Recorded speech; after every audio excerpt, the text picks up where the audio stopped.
All right, so I have a very special guest to my left. We went to Hey, the same school. that's right. Go Aztecs. We played for the same organization in the Raiders. Yep. Raiders. We both like to smile Yep. and laugh a little bit. I got my dog Akbar Gbajabiamila right now. How you doing, baby? I'm doing good, man. How are you doing? I'm good. I'm excited now that I see you. Yeah, I'm man. excited now that I see Yeah, you. golf game still good? Golf game is okay. Okay. My back is a little sore in the mornings Oh, is that now, right? but I'm not mad. You know what about that means, though, What right? does that mean? It means you're getting old. No. I'm not old yet because I can still do the broom trick. You couldn't do the broom trick. No, I couldn't. No, but that because what had happened was, Real quick, man. Yeah. I want to give you your flowers, man. Obviously, I've been seeing you since I was in college at USC, Yep. and to see everything that's transpired with you over the years, being on TV, on big time TV shows. And talking to you on the phone about Yeah. things. I just want to congratulate you with Thanks, everything man. you got Appreciate going, dog, it. and Yep. keep going. Yeah, I know appreciate the it. sky is not the limit for you, Yeah, I guys. You're going to appreciate keep that, it man. going. I want to ask you a little personal question. yeah, Back in the day, you were selling turf at a time. yeah. Did you ever see yourself being here where you're at today, killing the way you're killing? You know what? No, I'd be honest. There was a time where you start pushing towards your career, and you want it to happen like right now, and it doesn't happen. I was trying to find a way to break into the broadcast. I didn't have a big NFL career, and so sometimes if you don't have that big name, people go like, "Do we want to give him opportunity? Who knows him, right?" And it was hard for them to see talent. And so for a minute, I was pushing and nobody was giving me that opportunity. And so I said, what, I probably need to make a pivot. Maybe pipe dream. This is a pipe dream. So I started selling turf. I was going to all the parks and schools trying to push, turf for everybody to turn from grass to turf. And that was hard, go out there selling $1 million products. Those things are expensive, you know what I mean? So I was a salesman, but I was a salesman trying to sell $1 million products. Yo, give me $1 million. Yeah, right, now. But yeah, no, I didn't see that. I thought that was going to be my journey. I was going to have to figure out a way to get in and find another job opportunity. And it was that one audition, my agent says, hey man, NFL Network has this thing, NFL Fantasy, and they got an audition. Do you want to do it? And I didn't even tell my wife because I told her I had given up on the broadcasting dream. Okay. And so I remember sneaking my suit into my bag and telling her, bye babe, I'm gonna go sell some turf. And I snuck my suit in to my bag and then went to the audition, and then I got the job. And I'm like, oh shoot. It was, they had all the big names out there auditioning for this spot. And I was like, I didn't think I was going to get it because there's too many big head names, you know what I mean? And that changed my life. So me getting that jump start at the NFL Network really changed my trajectory. And the next year, I got American Ninja Warrior. That is fantastic, ladies and gentlemen. Wifey, he made the right decision. Okay? All right, let's segue into the Super Bowl. Yep. We got Brock Purdy. Yep. Obviously, everybody's talking about Deion came on yesterday, said he's the best story in history or the last 2 decades. You got guys like Cam Newton saying he's not a game changer, he's a game manager. How do you view Brock Purdy, and what do you think he has to do this weekend in order to get a win? Well, first off, I'm going to give him his credit in saying that Brock Purdy is relevant. I think he might be single-handedly the guy to change the narrative about the last pick in the NFL. That, I think it's an insulting title to call the last person Mr. Irrelevant. I know it's supposed to be in fun, but I think what he's showing is that you might put me on a rating system, and that rating system might keep me in this box, but I'm going to bust out of it with my talent. And he's shown that he's had the talent, he's got the IQ. Now, this whole game manager, I've never understood that because every quarterback is a game manager. So I was like, what are you saying? You still have to manage it, whether you're managing with your arm talent, your brain, your legs, you're still managing the game. Brock Purdy is a talented quarterback. I got nothing to say about him. I don't know that he's this revolutionary talent that we've seen. I've seen better quarterbacks. I'm not going to say Brock Purdy, I watch him, I was like, oh, that's the best quarterback I've ever seen. That would be hyperbole. Yeah. Now, on the other side, though, Patrick Mahomes, that's a quarterback that's a dog. He's got that it factor, right? Yes. I don't think Purdy has the it factor. Okay. But he gets the job done. Okay. So to answer your question, I think both Cam Newton and Deion Sanders are correct in that Brock Purdy is talented, and he's a game manager from Cam Newton. Okay. Yeah, so Okay. two things can be true. Okay. Patrick Mahomes. Yeah. Do you think he's already in the top 5 quarterback of all time consideration? Top 5. Oh boy, you would have to. That then forces me to think about who the top 5. You start saying names like Tom Brady, Joe Montana, right? You start thinking about these names. Whew. I'm going to go ahead and say because he's at such a young age, and I think in every game, every season he's played in the NFL, he's been in the AFC Championship game. He's been into, 4 of the last 5 Super Bowls. That's, I mean, tell me who else has done that. You know what I mean? The only person that maybe did it was Tom Brady, but he didn't do it in that. Yeah, he's at the only thing that's holding Patrick Mahomes from being in that number 2 spot behind Tom Brady is the fact that we just don't have enough years on him. But for what we have on him, he's already at the number 5 spot. Okay. He's already at the number 5 spot. Okay, so let's talk about the game in general. What do you think? Who do you think is the X factor? I think the X factor is just going to be one of the defenses. I think whoever is going to win that game, Chris Jones and company. Okay. Yeah, Chris Jones and company. Okay. I mean, and this is where we're going to see. I think they're going to harass the hell out of that offensive line for the 49ers, and they're going to come and bring different pressure from different ways. Brock Purdy, you talk about managing the game, he's going to have to step outside of the box and be able to make quick decisions very quickly. Yep. That defense don't play, man. They don't. They quit school because of recess. They don't play. Yeah. You know what I mean? Like this team is, I'm telling you, they're the real deal. We can talk all day about Mahomes and the offense and Andy Reid. We've seen that over it's and their over defense. again, right? It's that defense. They're not scoring a lot of points.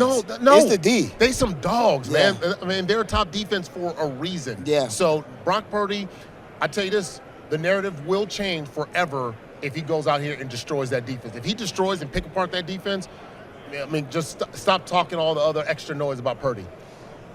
You know what? I don't know. I feel like they'll start making up excuses. I feel like if Brock Purdy carves the defense up, they'll say it was Kyle Shanahan. Yeah. You know what it is? Because people love to hate. People want to, it's called confirmation bias, right? People want to confirm their bias that a 7th-round draft pick, the last pick in the NFL, can't do X, Y, and Z.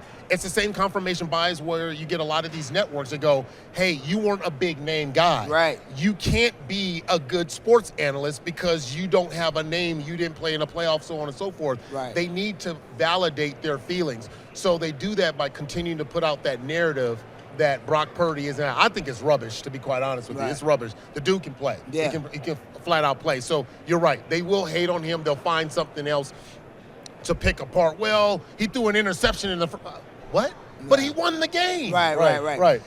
Okay, so we're talking about late round pick guys. I was a 7th-round pick. Joe Montana came on here yesterday and said they still haven't got the draft right. Wow. Guys are still not getting the draft right. What do you think about that whole process? Because I feel like, in my opinion, the combine is pointless. Because when it comes to players, you find players out in that field in competition. Right. Brock Purdy, right? You don't find players just because they can jump high, they can run fast, and touch cones. Right. We find players in between the white lines. So what do you say to hearing that from a guy like Joe Montana? I think Joe Montana, you can't disagree with Joe Montana. Joe Montana is exactly right. I think it's an antiquated process, and it's just become formality. This is what we've done in the past. This is what we've always done, and we got to go through the combine and got to go through the draft. The draft thing is flawed because a lot of people draft based on fear. What do I mean? You get these general managers and you get these scouts, and the scouts are going to go with the easy thing, right? Mm-hmm. They're going to go out there and say, hey, everybody likes him. I'm going to go on they're not going to say, you know what? I'm going to take a chance on this dude right here. This dude keeps popping up on the film, but nobody knows him. Right. But if I get that wrong, I'm fired. Yes. Right? Because nobody else knows him. So no one's going off of what they feel. It's kind of like in the cancel culture, right? People say what everyone else wants to hear them say, but they don't say what they really feel. Right. Because they're afraid of getting canceled.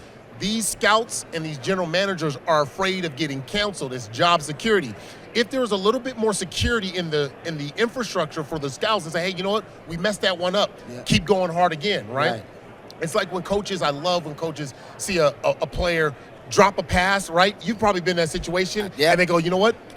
We're calling it up again. We're coming back to you, and we're going to give you that ball right now. And boom. and it gives them the confidence, right? Right. So I think that's what Joe Montana is talking about. Right. It's a flawed system because everybody's operating off of fear and wanting to appear right than to be right. So many people didn't get drafted because that person wasn't a known name or a known factor. But they put it in the 30 game. Like, I believe in the 30 games. Show me 30 games. That's going back to Bill Parcells. Yeah.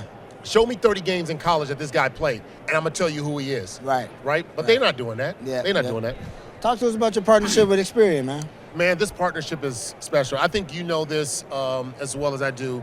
For me, finances became a real big thing once I left the league. And I've had this passion to really be able to help people, make that transition, not only just former athletes, people in general, talking about their financial health. Experian did this survey. 30% of the people who are watching the big game don't have a financial game plan. We're getting ready to watch the big game where, they've been game planning.